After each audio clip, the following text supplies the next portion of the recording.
But here's what the great law says. It does not say, if you need, you will reap. That's not what it says. Someone says, well, I really need to reap. Then you must learn the basic law. And without education, see, you'll be left behind. Here's what it says. In order to reap, you must plant. Guess who deserves to reap? Those who plant. So, could I deserve something unique and valuable? Yes, if you understand the law, if you understand how it works in your own self-interest. We must plant, we must give to the soil, we must turn it loose, we must let it do its work, we must have patience, take care of it. Now we deserve the reaping. If you need, you must plant. Next, if you need to find, in your own self-interest, if you need to find, here's what it says, you must search to find. Finding is reserved for those that search. They're the ones that deserve it. Somebody who says, well, this person really needs to find a good idea, then they must go searching. You must go to the library. You must go to the seminars.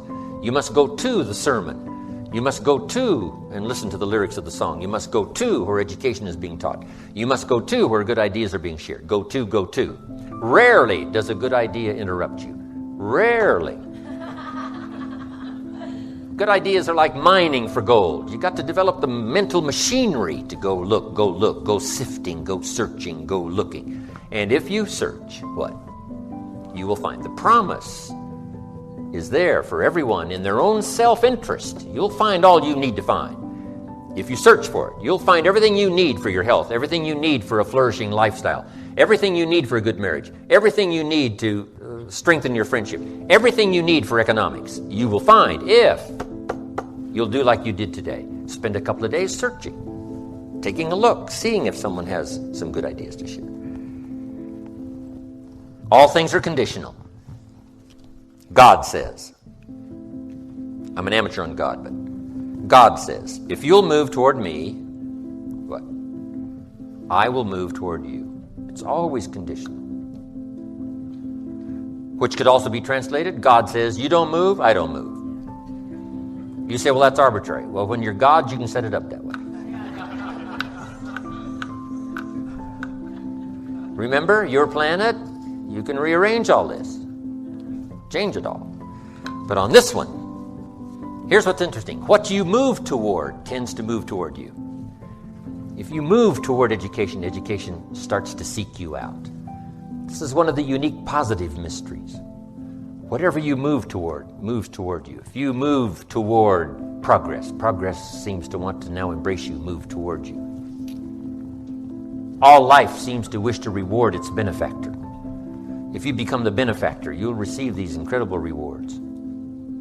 If you're the benefactor to the garden, the flowers seem to bloom and say, look at me, look how bright and beautiful I am because you took care of me. I wish to reward you by being beautiful, lovely, spectacular. Your own children, if you become their benefactor, they want to reward you with their progress. I taught my daughters how to swim, right? My daughters would say, and to dive. And my daughters would say, Daddy, watch. Look, watch. Look what you've created here. I mean, you've spent the time with me and, when it didn't go well, now look at me. This is the payoff. Watch me dive. I was their benefactor. Now all life wishes to respond to the benefactor. Those who give their time, give their effort, give their patience, give their ideas, the benefit of their experience. Now, whatever has benefited from that wishes to respond. The crop wishes to grow. The child wishes to show you how much progress they've made. That is so exciting. Otherwise, the wisdom is wasted. Otherwise, the emotion soon passes. Unless you put it into a disciplined activity. Capture it. Disciplines is called how to capture the emotion and how to capture the wisdom and translate it into equity. Disciplines. Now, here's what's important about disciplines. All disciplines affect each other. In fact, here's a good philosophical phrase. Everything affects everything else. Nothing stands alone. Don't be naive in saying, well, this doesn't matter. I'm telling you, everything matters. There are some things that matter more than others, but there isn't anything that doesn't matter. Okay. We all pity the man who says, well, this is the only place I let down. Not true. Key to take home. Every letdown affects the rest of your performance. Every letdown affects the rest. This is part of the educational process on personal development. If you don't take the walk around the block, you probably won't do the apple a day. If you don't do the apple a day, you probably won't start building your library. If you don't build your library, you probably won't keep a journal, and you won't take pictures, and then you won't do this, you won't do wise things with your money, won't do wise things with your time, won't do wise things with your possibilities and relationships, and the first thing you know, 6 years of that accumulated, and we say you have messed up. So the whole key to reversing that process now is to start picking up these disciplines. Now here's the positive side. Every new discipline affects the rest of your disciplines. Every new one affects the rest. That's why action is so important. The least action, the smallest action. Take it. Because when you start accomplishing and the value starts to return from that one action, it'll inspire you to do the next one and the next one and the next one. You start walking around the block, it'll inspire you to get an apple. Get an apple, it'll inspire you to get a book. Get a book, it'll inspire you to get a journal. Get a journal, it'll inspire you to grow, develop some skills. All disciplines affect each other. Every lack affects the rest. Every new affects the rest. The key is to diminish the lack and set up the new. And you've started a whole new life process. Key. Also, one more thought on discipline. Here's the greatest value of discipline. Self-worth. Self-esteem. People are teaching self-esteem these days, but they don't connect it to disciplines. The least lack of discipline, and it starts to erode our psyche. One of the greatest temptations is to just ease up a little bit, right? the slightest lack of doing your best starts to erode the psyche.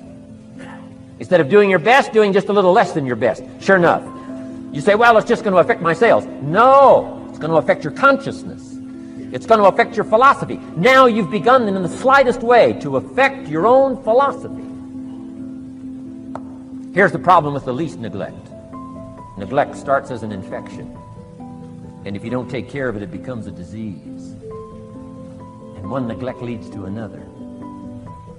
And the worst of all, when neglect starts, it diminishes our self-worth, our self-confidence, our self-value.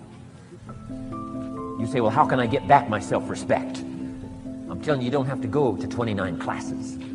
All you have to do is start the smallest discipline that now corresponds to your own philosophy, like I should, and I could, and I will.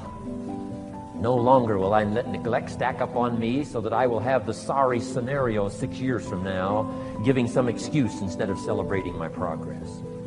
That's the key to discipline. Okay? Let's get kids involved in the least of disciplines. One more, and then one more, and then another one, and then another one, and then some more. And the first thing you know, you're starting to weave the tapestry of a disciplined life into which you can pour more wisdom and more attitude and more strong feeling, more faith and more courage. Now you've got something, a vessel in which to put it. And now the equities start to flow. And the early return, I'm telling you, if you'll start this process, the early return will have you so excited. You'll commit yourself to this strategy for the rest of your life. And we all have the ability to align ourselves with something that will outlast us, something that is bigger than ourselves, and energize and propel us to new levels of consciousness. So the highest state of consciousness would be to know that there is nothing that can stop you. That's right. And to know that whatever happens to us, we are better than that. That not to judge ourselves based upon the results that we're producing right now and based upon our circumstances. That our circumstances do not determine us. Even the results, they're only a reflection of what we've become. That's all. And we can always have more and do more because we can always become more. So once again, going back to the drawing board, working on ourselves, not even looking at the problem, not even focusing on the circumstances, but just working within, knowing that as I go within, as I read, as I meditate, as I begin to contemplate and become at one with this force that is within me, that this too shall pass away. It has not come to stay. Thank God it doesn't come to stay. That's right. The man said, thank God trouble don't last always, but he said, but it lasts long enough. Lasts long enough, plenty long enough. I've heard you say many times, you don't believe these things work. You know they work, don't you? Oh, yes. That's the only way that I've been able to do it. Yes. And it reminds me I must prove it every day. But if you can begin not to focus on and accept your current reality as what's it for you, beginning to know that you are involved in creating reality, and that breakthrough, the level of energy, the kind of thinking, the kind of person you must be in order to produce those results, that you're getting out of step with the common thinking of all mankind, that you're marching to the beat of a different drummer, and that can be lonely, and that can feel awkward and strange and weird, and it's okay. My challenge in our generation is that gradually, through entertainment, through television, through media, through every way possible, we are living in a generation of the dumbing down of ideas, because we have traded effectiveness for busyness. Statistics say, yeah, somebody ought to clap on that. We are busier than any other generation we have seen in the last 300 to 400 years. We are so busy. We are busier than a one-arm wallpaper hanger. We're just busy. You'll get it later. Don't worry about it. It'll hit you in a minute. We are just as busy as we can be, and we think because we're busy, we're effective. But I want you to challenge your schedule for a minute and ask yourself, are you really being effective? Or is your life cluttered with all kinds of stuff that demands you and drains you and taxes you and stops you from being your highest and best self? And are you substituting busyness and all the chaos cost that goes along with busyness from being effective. Let me tell you, a bunch of scientists got together and they began to do some research, and they began to determine that 80% of the things we do are busy things that we do in an area that is not effective, that the average person only spends 20% of their time doing the thing that they are really gifted at, created at, passionate about, excited to do, and the rest of it is all the dismal, dumb stuff that we all have to do in order to survive. Just crazy stuff that we're doing. Wonder what would happen if we would go from doing 80% of things that are busy but not effective and 20% of the things that are really effective if we would switch those numbers around and only give 20% of our time to the things that we have to do and 80% of our time to the thing that we were created to do.